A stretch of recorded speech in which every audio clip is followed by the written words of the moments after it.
it out. Blake Cousins, Third Phase of Moon. We are live. And tonight, we have an incredible show tonight. This is insane. Let me tell you, have you heard of the man that is claimed to have killed 18 aliens? That's right, 18 aliens. That's right, we're going to be talking to John Edmonds. His story's an astonishing one, let me tell you. He's already involved in the UFO and alien research, and John claims that he has been undergoing continuous encounters with Greys and ETs for around 19 years. He's bought a ranch. You've probably heard of it. It's called Stardust Ranch, and he has impressive proof as well, a collection of numerous photos, videos, and even samples. Now get this, samples of extraterrestrial body fluid. This is coming from the murder weapon itself. There is a murder weapon involved, and we're going to be getting to that. Wow, this is going to be an exciting night. If you've got questions for John Edmonds, please call into the show. The number 347-934-0378. The number is 347-934-0378. Do you know what it? Do you want to know what it's like to kill an alien? Well, this man has done it 18 times, and when I first heard this story, I thought this is quite amazing. This guy owns a ranch out there, and he's basically taking care of horses and animals. He's got a farm, and he has a lot of love for animals, but he's got issues going on with aliens in his backyard. Let's see if we could bring in John Edmonds if he's with us. Let's go to John. I'm hoping this is the number. You there? Definitely not. It's not. Okay. We're looking for John Edmonds' number, and if F1 could hook that up. Let's see. I don't see F1's phone number. Are they trying to stop this conversation? Because let me tell you, you're getting close with this alien warfare, killing 18 aliens. Now, that's something that might have some repercussions, if you ask me. And he's been chopping alien Greys in half, apparently, with this murder weapon. And they have the residue that's going under scrutiny right now. They're studying this blood from an alien on this murder weapon that John Edmonds has used on the I would say victims of these alien Greys. Let's see if we have John Edmonds here with us. John, you there? I am here. Wow. Oh, great. Okay, now we're in connection to John Edmonds from. Are you at Stardust Ranch right now? I am. I'm sitting right here in the middle of it, as a matter of fact. Right here in Rainbow Valley, Arizona. Wow, this is incredible. I've been wild desert.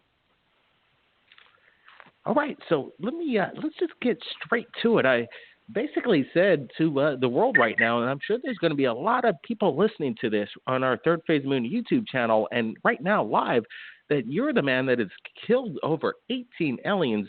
And basically, this is the first time we spoke, just until a couple minutes before we went live, and I'm absolutely stunned. We've had people on the show that have claimed to have killed aliens, but 18, now that number is high up there. So let's just start from the beginning of this whole business of how you even began to realize that, look, there's something strange going on. Let's hear it, John. This is quite amazing. Welcome to Third Phase of Moon. Thank you very much.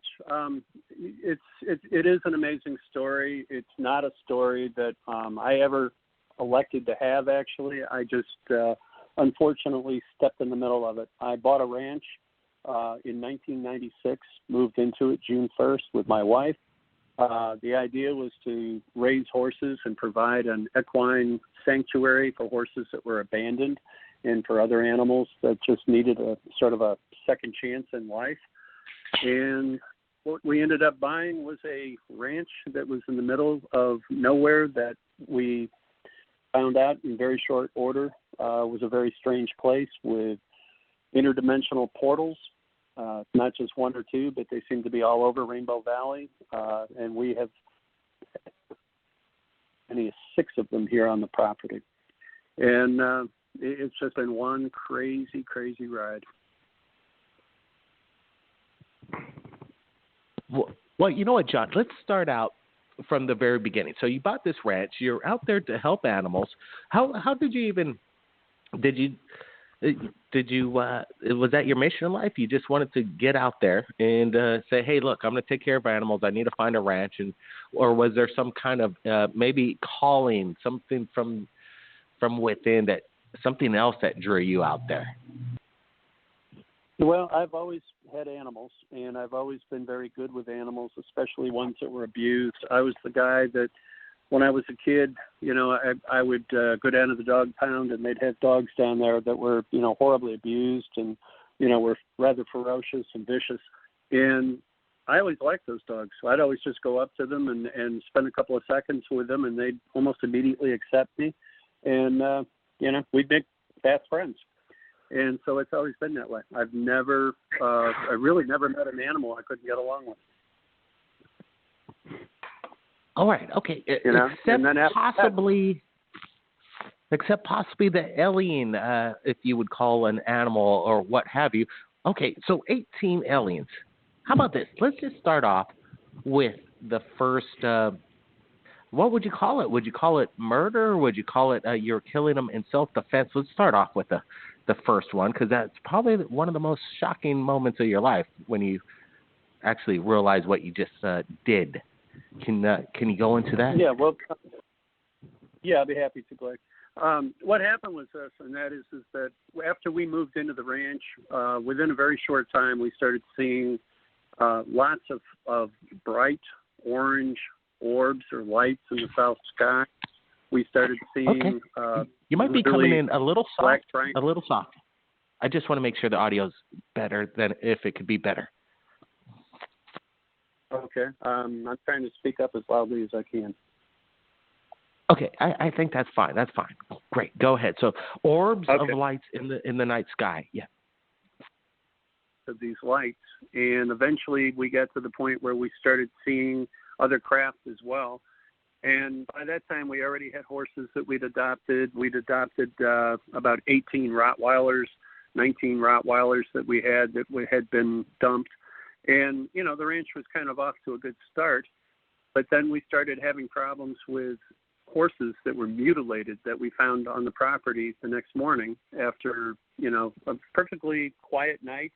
And then the next morning, we'd find a horse that had been horribly mutilated and had organs removed, eyes removed. The anus had been cored out, and they had gone inside and taken out organs, all sorts of horrible things. And, of course, we were horrified. That led, shortly after that, to I began to see these creatures inside the house. And at first, I tried to be really kind of, decent about it and tried to, not be violent, not attack them or anything. But they didn't want to go along with that. They ended up attacking my wife. They ended up attacking me in our bedroom. And it just became a horribly unmanageable situation. My wife and I were totally freaked out by it. We didn't know, we'd never had anything to do with this kind of stuff before. And quite frankly, we'd never lived this far out in the desert by ourselves before. So we had no support. We had nothing other than each other. And I just decided, hey, look, I'm not going to let these little bastards run me off. It's like I'm not going to just give up the ranch that I saved up for since I was a little kid, working as a golf caddy and selling papers in Chicago to be able to afford. And, so I fought back. And, I call it self-defense because, I tried everything I could think of to communicate with them. And, they weren't giving me anything back except, hurting my animals and trying to attack my wife. At that point, it was kind of a war. Wow. I would totally get where you're coming from. Definitely. You got a family, you got property, you got to protect. And this is basically your livelihood. And you got livestock, you got animals. And look, they're not giving you anything in return. But you just said that your wife was being attacked. Now, explain that. What happened in this instance? Well, I mean, there were a number of incidents. You know, when I say I've killed 18 of these things, it could be 10 times that many because, you know, we've had literally hundreds of firefights here on the property with these creatures. I mean, I've used baseball bats. I've used, you know, swords. I've picked them up by the ankles and smacked them against the brick walls. You know, it's just been horrible. It has been literally just an all-out, you know, just a war. I mean, in the greatest sense of the word. Is it true that your wife worked for the FBI? My wife, when I met her, worked for the FBI. I worked with the Superior Court of Arizona. I also worked for the city of Phoenix, and I worked providing mental health and substance abuse counseling for various different agencies, all the way from working as a contractor with the feds to, you name it, pretty much private practice, almost any kind of psychiatric or social worker position at some time or another I did for over 30 years, which made it very difficult because here I am, you know, living on the ranch, you know, dealing with what I'm dealing with here. And meanwhile, I'm trying to, you know, have this very respectable, you know, position working in government and working with the government. And, you know, I can't say a word to anybody about it. You know, let me, there's some people on the flash chat. People are definitely, they're aware of your story, and they got some questions. And one of the first questions is, can you tell me about the man who kills the monsters? Okay, well, I'm not sure what that means. All right. Okay. Okay. I mean, let's get back into. Yeah, that was a question that's coming in, and they asked me, ask him about the man who kills the monsters. Let's see. They said the machete man. Okay. Yeah. Have you used a machete? Well, okay. At the beginning of the story, I've been a little bit brief because of our short amount of time. I've tried to, you know, run a few things together here. But when we first moved in, June 1st, 96, the very first day that we were here, I found a guy who walked up the driveway carrying a machete, and he looked like some kind of like old veteran guy from maybe Vietnam or something like that. And, you know, he just kind of sauntered up the path, and he had this machete dangling from a piece of rawhide, and he just kind of, you know, shaking it back and forth. He wasn't threatening anybody with it. And I walked out of my house. I put a 357 down the back of my pants and walked out to meet him, because out here there's no law. There was no law enforcement. There was nothing. It was just emptiness. And to see a guy walk up your driveway with a, you know, 2.5 foot long machete, you know, kind of makes you want to think twice about just going out and shaking hands with him. So I went out and talked to him, and, you know, I asked him who he was, and he said he lived here. And I said, well, I just bought the place. There's absolutely no way that you're supposed to be here. And he looked at me and goes, well, you see that building in the back? And I said, yes, I do. And he says, well, that's where I live. And I said, well, I'm sorry, but I got the deed of trust, and I paid for title insurance and the whole works. And nowhere in the paperwork was there a machete dude who lived in the tack room on the paperwork. And he said, well, I'm the guy that kills the monsters. And I said, what monsters? There's no monsters around here. I haven't seen anything. And he just looked at me and he goes, you will. And I said, well, you know, I tell you what, man, you need to kind of pack up your stuff, because I don't have any, I'm not hiring any monster killers right now. And, you know, he looked at me and goes, you're going to be sorry. And I said, well, I guess I'll be sorry then, you know, but I'm sorry, but I don't have any need for your services right now. And he just kind of smiled, and he went back to the tack room, and he packed his stuff and turned around and walked off the property. And that was the last I ever saw of him. So he gave you a warning, basically, that he knew there was something that you were going to experience at this ranch. He was almost like an olive branch, almost. And you've never seen this gentleman again that gave you pretty much a heads up, in my opinion. It is true. I mean, in retrospect, and hindsight is always 20/20. I wish I'd kept him around, at least to talk to him more, and maybe, you know, just kind of get inside his head and find out what he knew. But at the time, I thought it was so preposterous what he was telling me, and I didn't like the fact that he just kind of looked like somebody that he just didn't look like he was in his right mind altogether. And, I didn't feel comfortable having somebody that strange around the ranch, at the very beginning. Yeah, absolutely. Again, you just, in hindsight, everybody has the right answers. But in this case, now everything is kind of progressed into a violent means. It seems that now aliens are being killed. Let me ask you, what insinuates this? I understand that you're trying to protect your property and stuff, but when is it? Just when they're in your presence? How does it work? Are they trying to do something to you? What makes you grab this samurai sword that you've used multiple times and destroy and kill one, and then we'll get to what happens after you kill one of these aliens. Well, Blake, the thing is this, and that is that I never, like I said, intentionally wanted to hurt these creatures until they started hurting us and doing things to us first. But as that progressed, I became more and more angry about the situation because I kept saying to myself, how can I possibly have a good ranch when I'm infested with these creatures? I can't bring my friends out here. I can't do anything with this place under the circumstances. And the more and more I kept thinking about it, the more and more I felt like, man, I really got screwed on this deal. I paid cash for the place.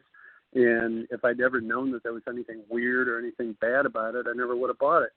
But the real estate guy, apparently he didn't know. And I'm sure Century 21 didn't know. And, it's just one of those things. I mean, I bought an alien ranch, I was just a dumbass. I didn't know any better. All right. Okay. This is absolutely incredible. So we're speaking with a man that has had multiple encounters with aliens, and I'm not sure if he's had multiple encounters with different types of aliens.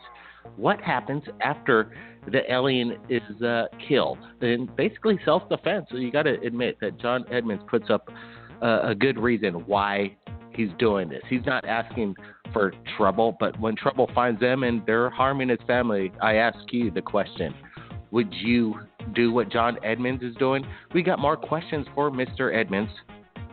More incredible insight from Stardust Ranch. This is Blake Cousins, Third Phase Moon. Everybody stand by. We'll be right back.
Blake Cousins, Third Phase Moon. We're back live, and we are speaking with a man that has had encounters with aliens, and 18 of them didn't work out quite too well for the aliens. He's killed 18 of them in self-defense. In self-defense, he claims, and, when this is going on, I'm sure, you might want to think about picking up something to defend yourselves. But in this case, now where would be the evidence? Where is the evidence to these killings? And one's got to ask the question. So, John, I'm sure you could tell us what happens to these aliens once you kill them. Do you have 18 bodies stacked up? Can we come out to your ranch, take a look at them? Yeah.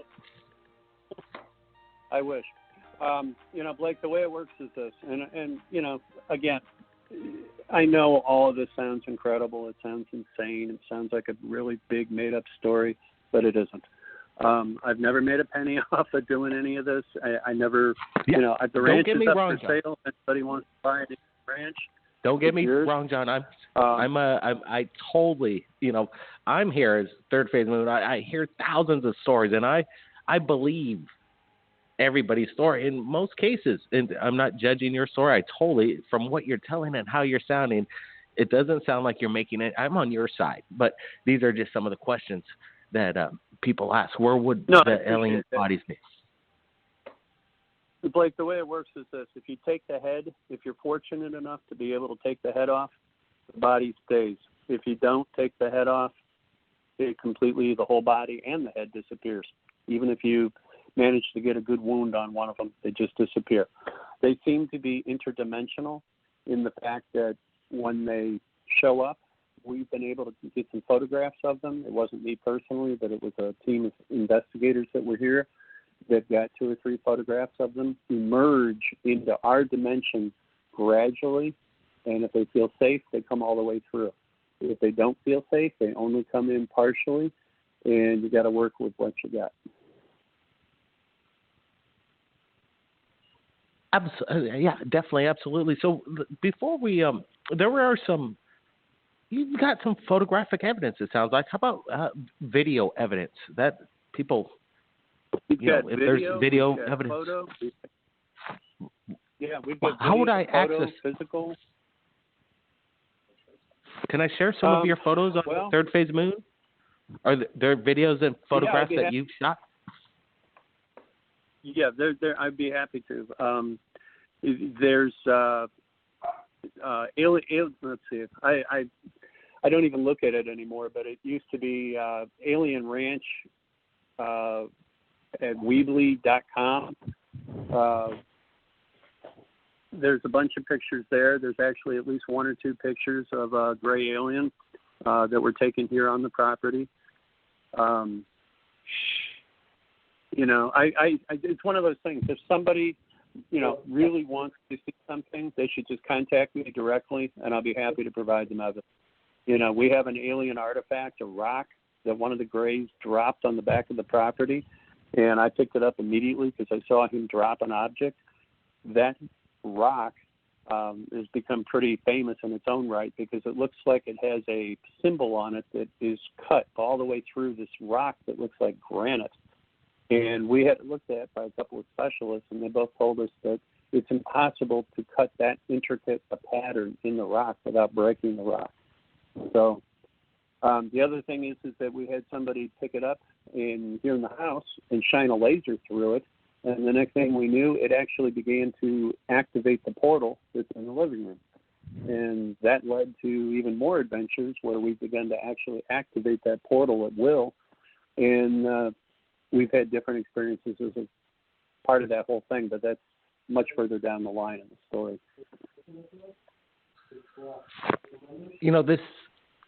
This gets more incredible as minutes go by talking to you on Third Phase Moon. We got people calling in from Skype. We got people calling in from everywhere. Probably wanted to talk to you, but right now I want to talk to John. And if anybody's got questions for John, just press number 1 on your keypad, and you'll be taken to the question list. If you got a question for John, for sure we'll get you in. Okay, so let me get this straight. So if you cut an alien's head off, they will basically dematerialize. Is this correct? Well, actually the other way around. If you cut the head off, the body stays and you get to keep the whole thing. Okay? If you don't cut the head off, it disappears. Is there any half bodies laying around at your place? Are you ever going to be able to keep one of these for evidence, or are you concerned about? Well, we have. Go ahead. Yeah, we've actually.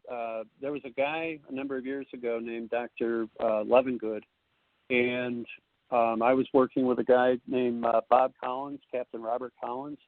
I had been actually working behind the scenes producing Kevin Smith's show here in Arizona before he passed away. And so I got a chance to meet a lot of people in the UFO community.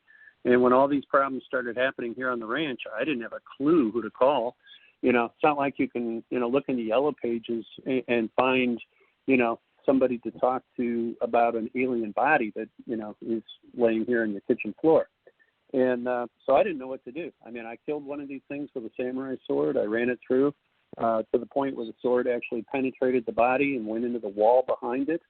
I went to pull out the samurai sword, and I was fortunate enough at that point to be able to get a big chunk of, like a grapefruit-sized chunk of material, biological material from this alien. And I took it and I put it in a glass bottle and stuck it in the refrigerator. Yeah, that's good. So that I have something to that's amazing. cut up and use. Yeah. And it sprayed this fluid. I don't know if it's blood or whatever it was, but it's fluid or transmutation fluid or some kind of oily fluid, except it was very acidy on the floor, on the wall, and on these glass doors right behind where it happened. And so, we took as many samples as we could from that, and I sent them off to Dr. Levengood in Grass Lakes, Michigan, and then he proceeded to send them out for like the next year or 2 years to these different universities in different parts of the country, and he got actual DNA results, and he got actual, real scientific proof. In fact, when he sent me an email and a letter, he said, "John, you have the absolute smoking gun of proof of alien visitation and life here on Earth." And shortly thereafter, he died, along with his wife. All right, so this is compelling me to go out and visit you. And how often is this going on? Is this on a continuing basis, or is the activity kind of slowed down? Well, I'll tell you, we had a visitor come out to the ranch July 30th of 2011 who said that she could do something to help us to try to ratchet down the amount of violent contact that we were having. Her name was Dr. Brandy Howe, and she was recommended to us by another person in the paranormal community. And she came out and spent an afternoon with us. And she went through the house with using her skill set. And shortly after that, things got really, really strange, like way stranger than ever before. But the actual violent contact with the Greys greatly diminished. When I say really strange, she brought 3 individuals with her that turned out to be ETs. And shortly after she arrived, several more literally just showed up in the living room. And kind of like Scotty beamed me down, kind of showed up. And we spent the rest of the afternoon with these individuals. And at first I was very, very skeptical. I thought somebody was just trying to pull a fast one. But they demonstrated within a shadow of a doubt that they were the real deal. And they brought all sorts of different types of technology and samples of things to us for us to examine. They created the equivalent of a hologram that was about 7 or 8 feet across and high, that was able to go ahead and show us literally a physical demonstration and an answer for everything that I asked them. And I spent the entire afternoon asking them very, very pertinent, very strong questions about how to do good things here in the world to try to change things and make things better, because we have so many issues that need to be conquered. And I figured, if nothing else, maybe I get some great answers. And indeed, I got some fantastic answers, things that could change the world.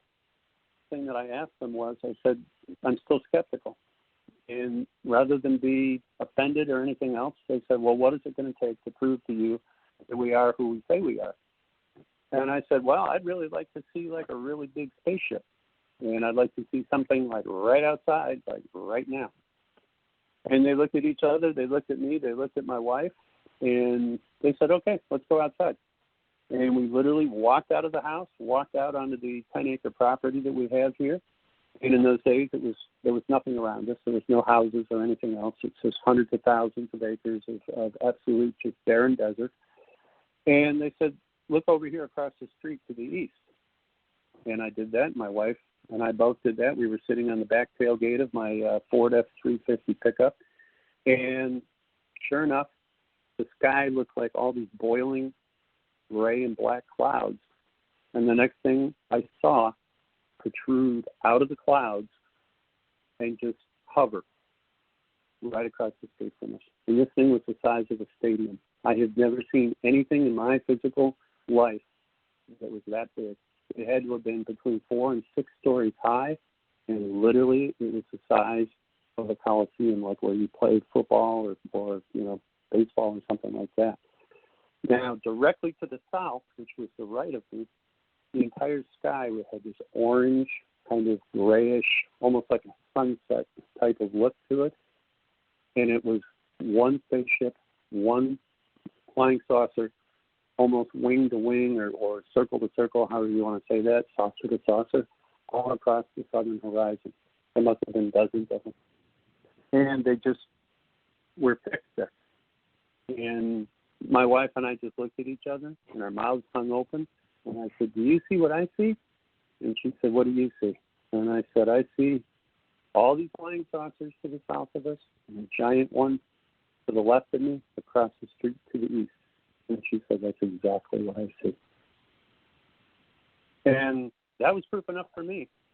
And then right away after you that, think? Yeah, that sounds absolutely insane.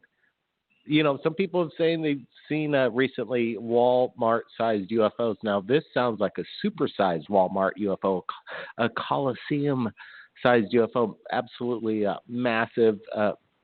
Definitely something for the books on sightings. Now, let me ask you this: is it true that you don't shoot aliens with a gun or a rifle? Why? I won't shoot anything in the house. I live in a brick house in Bounce, and I've got Italian quarry tile floors. And the one time that I ever made the mistake of trying to shoot one with a gun, I blew a hole in one of the quarry tile. And I'll tell you what, it's a son of a bitch trying to replace those things. So no. All right, that makes sense. Makes sense. All right, a little audio difficulty there, but let's see. Let's bring in a caller here and see if they've got a question for Mr. John Edmonds. 442, you're live, Third Phase of Moon. Go ahead with your question.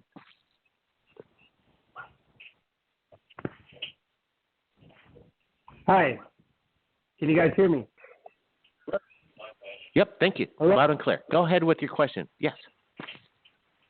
Yeah, hi. My question is, what in the hell, or why the hell haven't we found out about this story?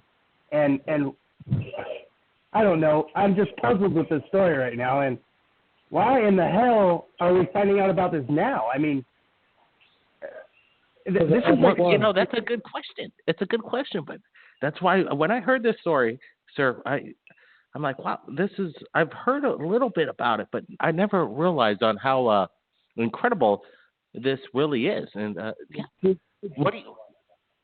F1 there? F1 is the one that made contact with John Edmonds for me, and he made this correspondence possible tonight.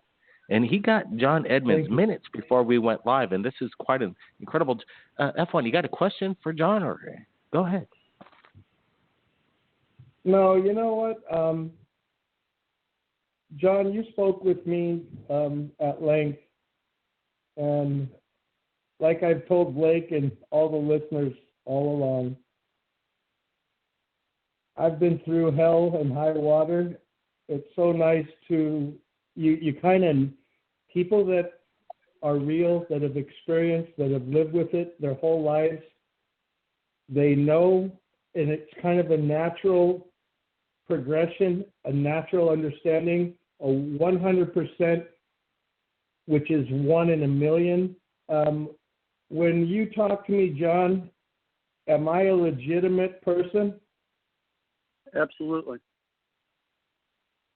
Yeah, and the reason why people probably haven't heard of these things was I hadn't. And that's why I reached out to you when I was guided to kind of find out about you.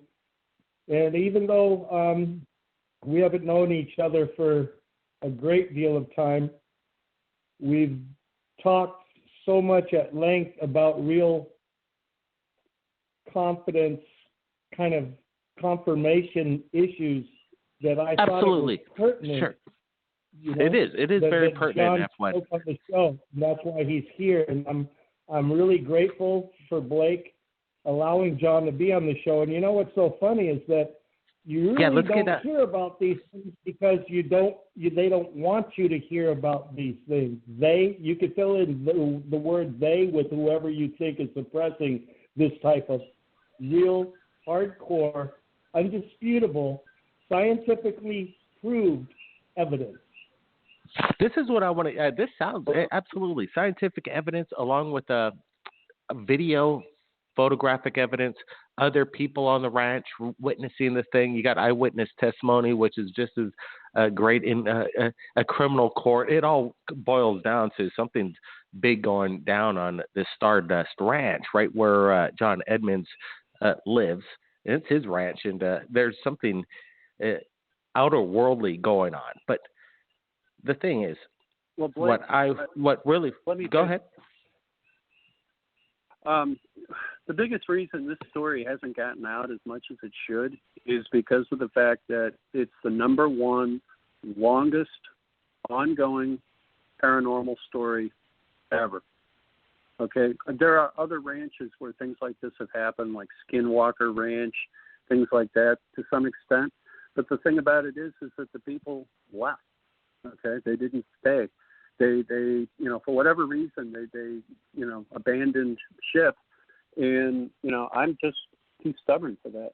I'm also too damn because, I spent all my money buying the ranch and animals. Absolutely. Let's get some more questions. We only got a certain amount of time, but what about when they tried to abduct your wife? And people are waking up with pieces of skin missing. Now, this is coming in from the flash chat. Now, that sounds very interesting. So, can you answer those ones about your wife being abducted and people waking up with skin missing? People need to hear this, and this is a public service. Let me tell you, because people are experiencing the same thing John is. Go ahead, John. All right, I'll tell you what happened. It was midsummer, and my wife goes to bed early because she gets up really early to go to work. And so she went to bed early. It was probably, 10:30. I went in to check on her, and she was floating, literally levitating about 2 feet off the mattress surface of our bed in our main bedroom, the master bedroom. And the sheet was thrown back. She had nothing on. Which in those days, that's how she liked to sleep, so that was not unusual.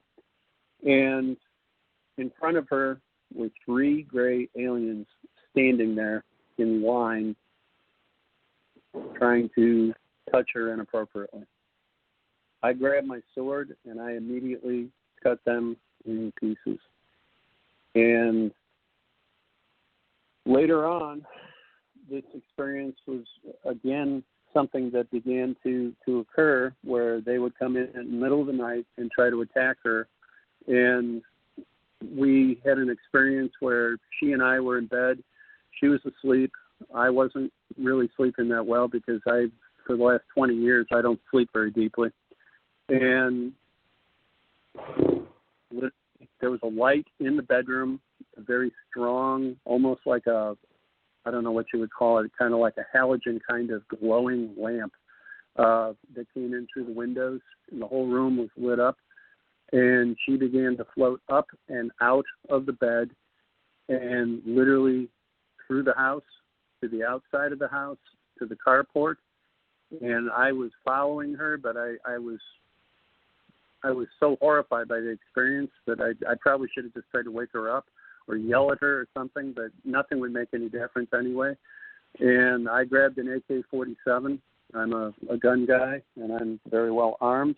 And I grabbed that AK-47, and as she floated out of the house and out into the parking lot, she was drawn up into a solid cone of light that was about maybe 10, 12 feet in diameter, and it came to a point at the end of an entrance into the belly of a ship.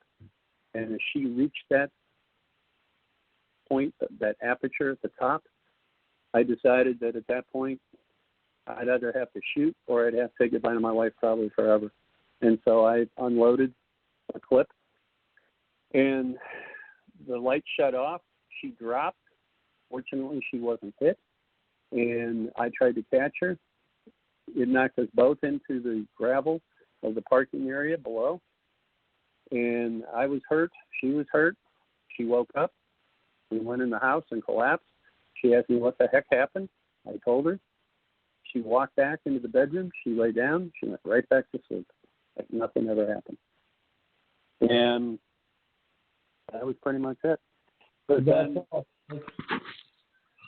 what about the intense situations? Very intense. Okay, what about the parts where people are waking up and their skin is missing? I'll explain that. What happened is after this occurrence, about 3 to 4 days after that, she and I both ended up having these patches all over our hands, all over our feet, where the skin began to literally slough off. It was as if we were suffering from some kind of radiation poisoning. And she and I began to run a temperature, and we felt very flu-like, and we were just absolutely just horribly sick. And we ended up going to the emergency room, and the emergency room was very strange because they acted like nothing ever happened. They acted like somebody had already briefed them that we'd be coming, because they turned around and said, well, it looks like you've got some overexposure to the sun. Here's some cream. And they gave us some cream to put on, and which was, an absurd reaction, we thought. They took blood. They ran it through a bunch of different tests, and it all came back negative.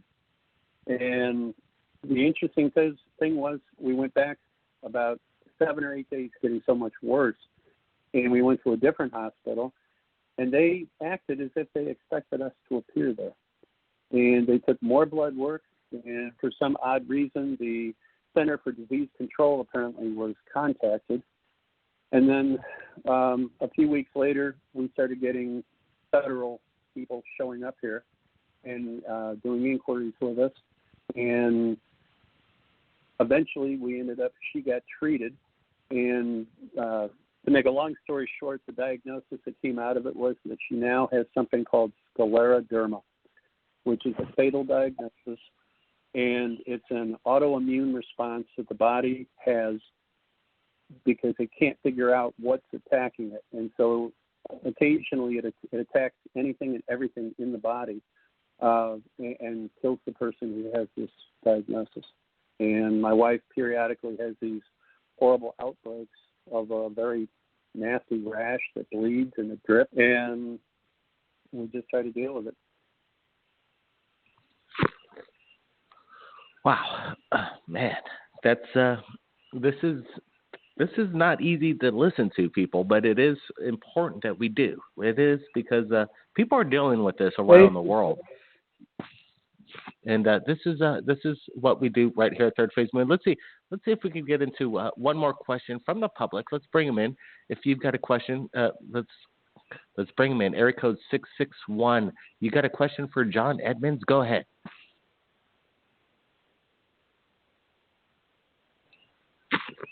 Great. Well, 661's not happening. Let's try 832. Area code 832. You're live, Third Phase Moon. You got a question for John Edmonds? Go ahead. Yeah, can you hear me? Hello? Yes. Yeah, I can hear you. You can hear me? Oh, okay, great. Yes, sir. Excuse me? The only thing I have, I believe it all. and I understand it all, and I'm a firm believer in many species other than us. And the violent part is the only thing go I ahead have with your question, contradictory with. Okay, go ahead with your question. Yep. You don't hear me? The question is, why would they be violent and do things like that? Because they're so far advanced from us that they know war and violence, there's nothing that comes of it. And that's the only thing that intrigues me, is because I don't think that they would want to damage or hurt anybody, because they're farther along down the genome than we are. They're so far advanced. Who told you that? Well, he said that he was having violent. I can give you an answer to that. What we've discovered over time, and that is that the grays themselves, while they may be advanced, the grays that we're dealing with here, the small ones, are questionable as to even whether they're alive or not. They're more like sort of like a robot. Robot or a vacuum or something like that.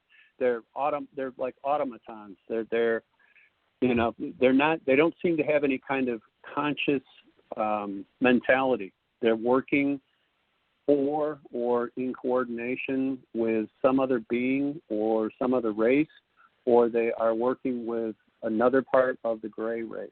Now, or they're protecting the portal.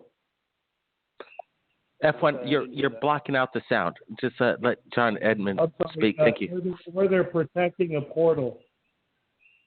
Well, there's more to it than that, and that is that over time, recently. I can't hear you, John. You got to get closer, John.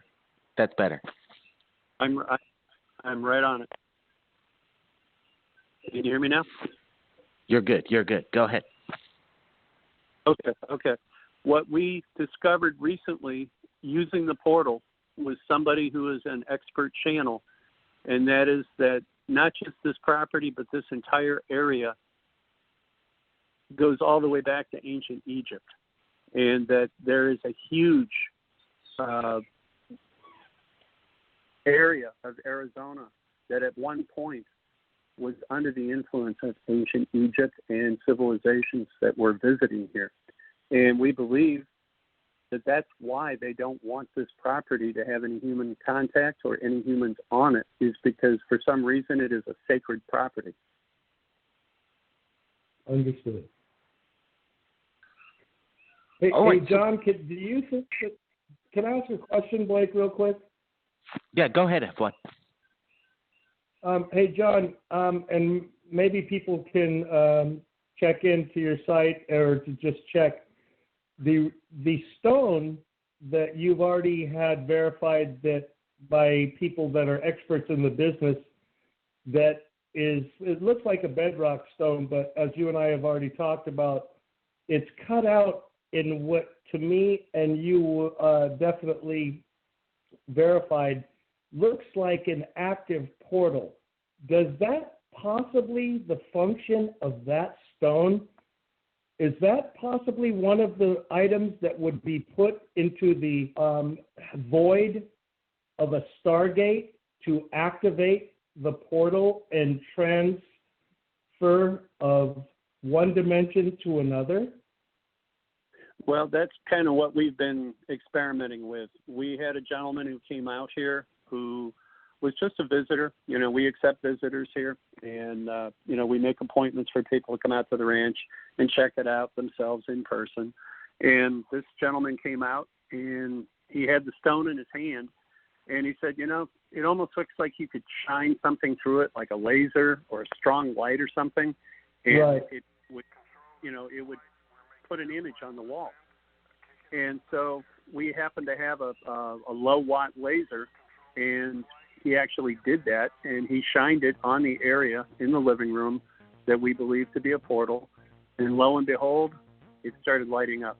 And it's kind of like a lens on a projector, huh, John? Yes, exactly. Now, that's incredible. That is incredible, and I got a feeling like, wow, that hour just went by so fast right here at Third Phase Moon, and I got a feeling we've just hit the tip of the iceberg in regards to the John Edmonds continuing. Let's have John back on Friday. Well, let's. I'd be happy to come. Let's keep in touch. I want to get this one out there to the world right now. Let's gather things up, and then definitely we want John Edmonds back. I want to logistically maybe plan to come out there, but I also want to give John Edmonds a forum. We're going to give all his links, contacts, and everything in the description below. But if you've got a message right now, we got a couple minutes left. Well, you got an organization. What do you want to get out to the world? Go ahead. You got the platform, and then we'll bring you back definitely for more updates. This is incredible. Thank you, Blake. Folks, I own and operate an equine charity for abandoned horses that are starving and abused and that have just been left in the desert to die and, be eaten by coyotes and die of thirst. It's called Hopeful, HOPEFUL, Hooves, HOOVES. You can go to hopefulhooves.org and see our organization there. And we ask folks, out of the goodness of their heart, if they'll make a donation. Any size is okay. The more the better, of course. All the money goes to feed horses. It goes to help with abandoned animals like dogs, cats, parrots, you name it. I mean, we've had everything from camels to you name it dropped off out here at one time or another. And, all the money we're a 501c3 charity. We're legitimate. We're official. The money goes to the animals. It doesn't go into my pocket. I don't go out and party with it or anything else. And, we buy hay for the horses, and we pay to have their feet trimmed. And we buy dog food and stuff with it. So we ask people to... John. Yes. Right on, John. That's, to anyone that's listening... This is what Third Phase of Moon's all about, getting the word out to the people. And John Edmonds, his story is quite incredible, and I got a feeling we'll be speaking with him very soon, and possibly, I hope, maybe visit the ranch, because we're going to go in there with equipment, and we're going to shoot whatever we see. Thumbs up for that, people. Thumbs up for that. Stay tuned to Third Phase of Moon. More updates. Thank you, F1, for the collaboration, for the hookup of that interview. This is insane. What an insane one. Everybody, we'll be back Friday night, same time, everybody. Keep your eyes on the skies. We're not low.